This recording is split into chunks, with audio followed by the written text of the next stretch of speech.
আসসালামাইকুম। দেখেন ভারী বর্ষণের ফলে পানির প্রবাহ বৃদ্ধি পেয়েছে এবং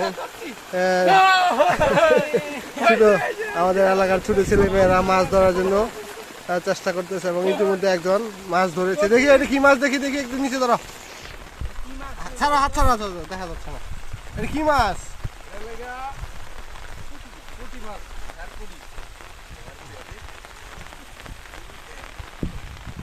যাই হোক,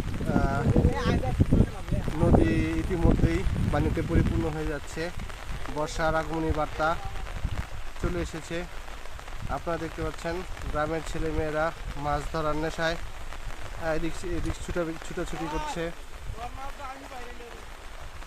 ইতিমধ্যে তারা কি বলে এটাকে টেটা, জাল এবং অন্যান্য স্থানীয় যেই মাছ ধরার সরঞ্জামিতি আছে সেগুলি নিয়ে নদীর ধারে নেমে পড়েছে এবং মাছ ধরার চেষ্টা করতেছে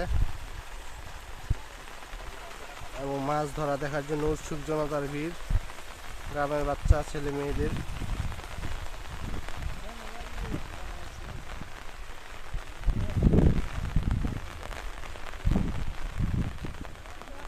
আবার কিছু কৃষকের ধান অতিবৃষ্টির কারণে মাঠেই পড়ে রয়েছে এবং এই যে ইতিমধ্যে দেখতে হচ্ছে আরেকজনে মাছ ধরেছে।